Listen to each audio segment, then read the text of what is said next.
Gospode, Isuse Hriste, Sine Boži, pomiluj mene grešnoga.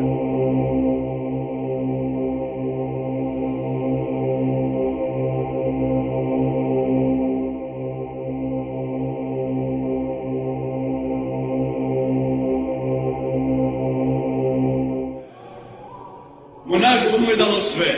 Sveta Gora i sveti monasi po srpskim šumama, dubodolinama, kudurama, srpski manastiri. Zidali sveti carevi i kraljevi, zidali sveti Srbi. Ostavili nama, a manastiri skoro opušteni.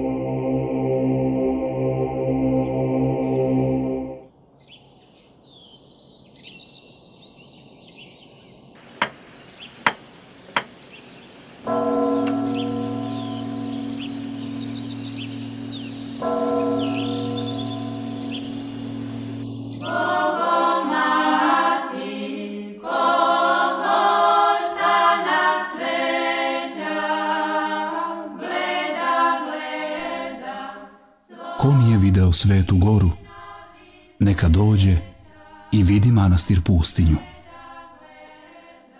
Dobro je po običaju zborio Ava, veliki molitvenik i duhovnik, čije su mudrost i podvig leta gospodnjeg 2010. i svetiteljskom slavom ovenčane.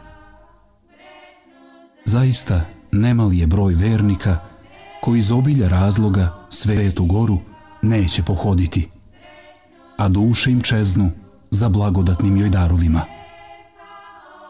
Lepote svetiteljskih likova na zidovima, mir i molitvenu ljubav bogomolja jedinstvene monaške države, mnoštvo pravoslavnih hrišćana u novije vreme pronalazi u kanjonu Jablanice, nadomak Valjeva, u manastiru Pustinja.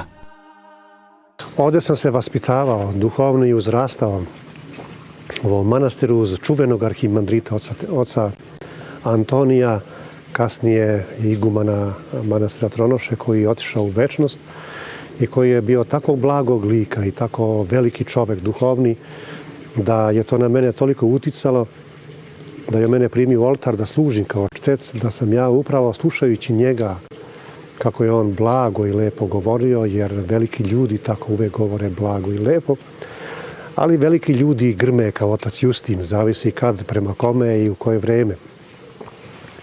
Tako taj blagi lik njegov i pouke njegove mene su povukle u manastir, tako zahvaljujući njemu i manastiru Pustinju. Ja sam pošao u manastir u svoje 13. godine života. A što se tiče susreta ovde u manastiru Pustinji, to je bilo blagosloveno vreme. Vreme kada su sveti hodali zemljom, tada je bio još u ovom životu živ otac Justin, sveti Justin Popović, sada prepodobni.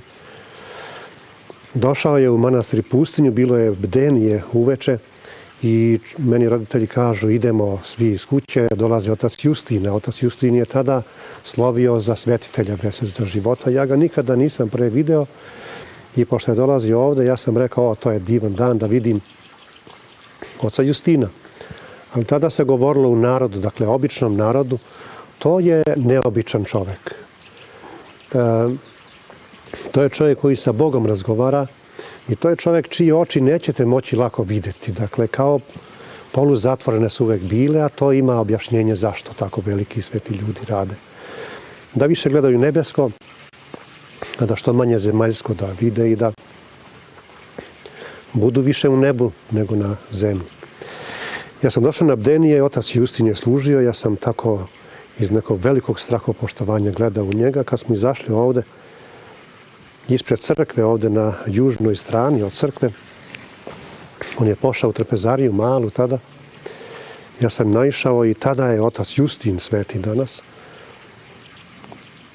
Stajao i gledao je, mene sam bio mali, možda 6-7 godina, i pitao me, a kako se ti mali zoveš?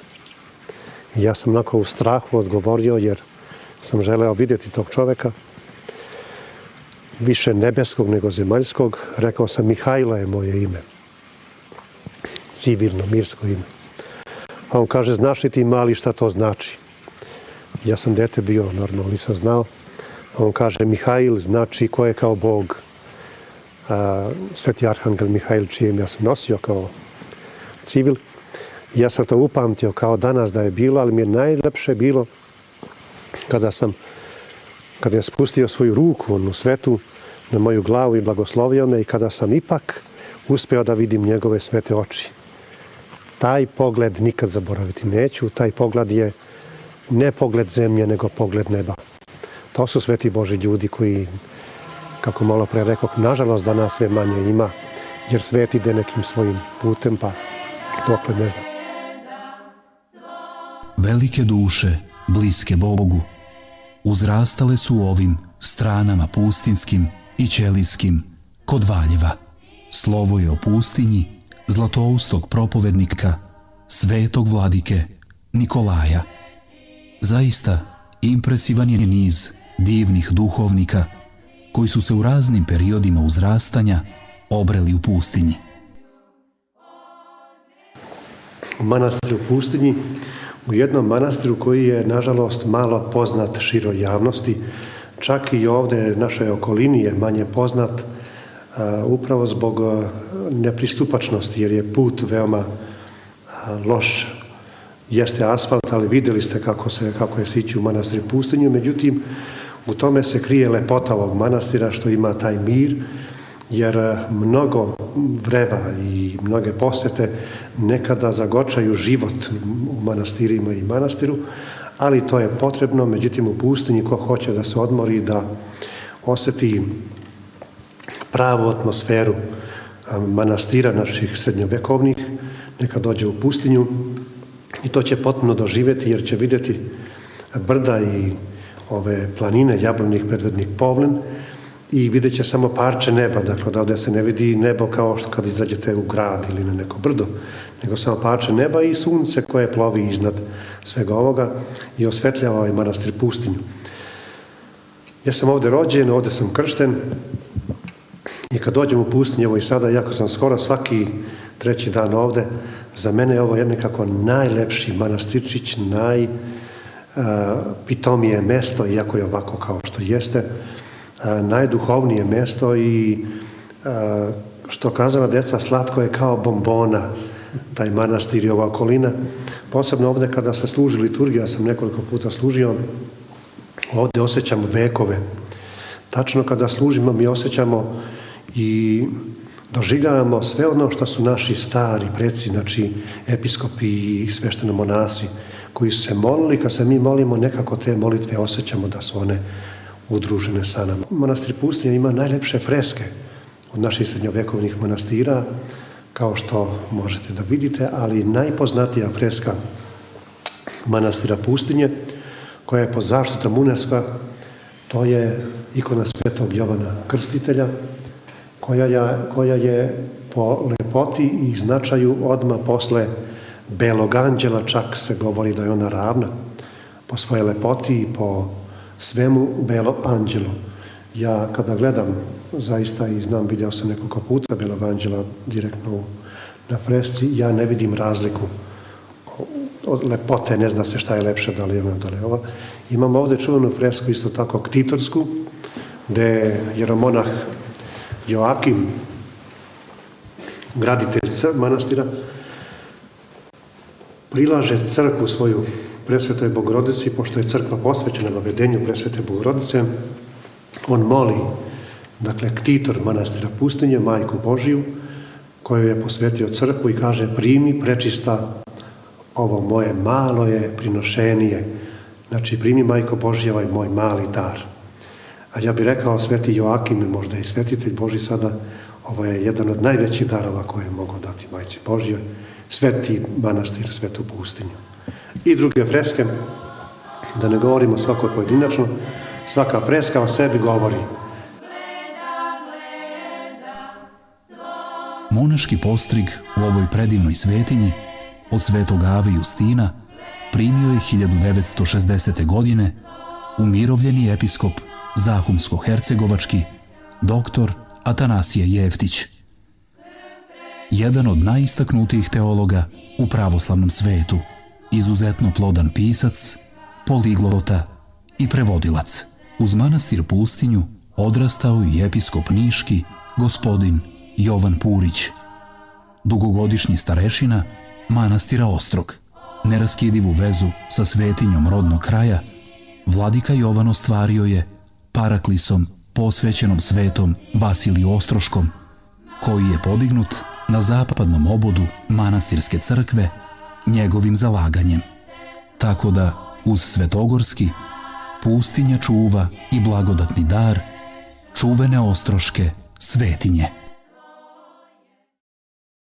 Svet se promenio, da li nabolje, da li nagore, Bog zna, a i mi vidimo kako je. Zato, kad smo u nekoj muci ili nedoumici šta i kako, trčimo u manastir i tu nam se kaže, tu u manastiru. A da ništa ne čujete, a vi sve čujete šta treba da činimo. To su srpski manastiri.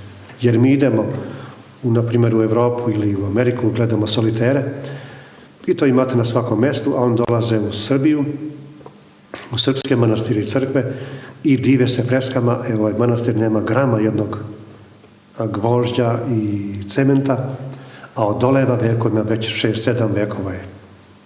Pamti i star je toliko, a da nigde nije prepukao, a da freske koje su tako stare, tako su mlade i kao da su juče rađene. Zato Srbine i čoveče dobre volje posjeti manastir Pustinju i naći ćeš sebe. Pa ja znam mnoge manastire koji imaju grobove u svom dvorištu, u porti, ali nisam nigde video kao manastir u Pustinji, to je još neistraženo i ne sme da se kopa, sve što se radi se strogo pod kontrolom stručnih ljudi i zavoda. Manastir Pustinja, gde god stanete nogom, sve je grob do groba. Evo, mi smo radili nešto malo ovde, mi smo već nailazili na kosti svetih i to žute kosti, kao godi limun, kao vosak. Dakle, manastir Pustinja je nekada bila u srednjem veku velika naseobina monaha.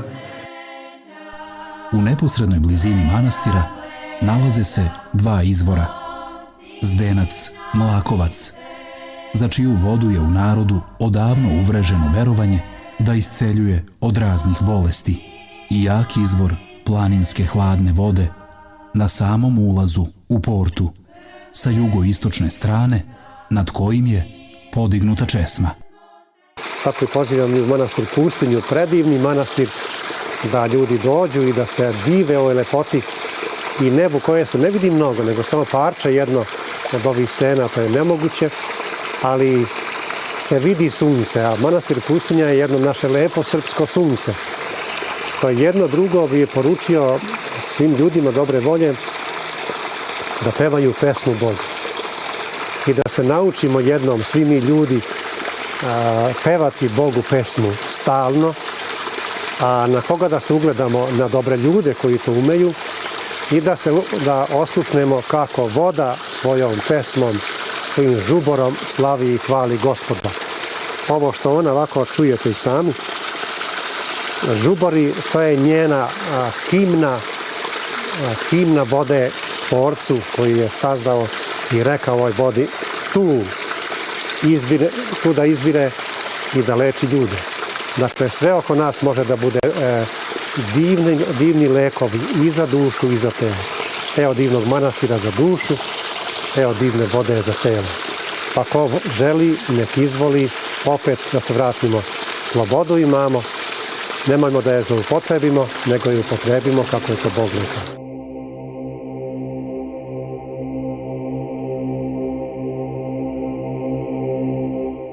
Gospode, Isuse Hriste, Sine Boži, pomiluj mene grešnoga.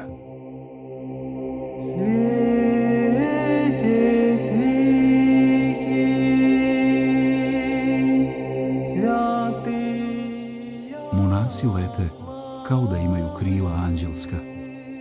Lete zajedno sa Bogom i ka Bogu. Oni su znaci prisustva Božjeg u svetu. Teško nama ako se zatvore manastiri. To će značiti da ne postoje duše kojima je Hristos sve. Ovo naše mesto ima svoje nebo. To je ovaj sveti manastir. Jer svaki sveti manastir jeste parče neba na zemlji. I kad si u njemu, gle, ti si već na nebu. Kad te zemlja izmuči svojim paklom, ti pohitaj u manastir. Uđi u njega i gle, ušao si u raj.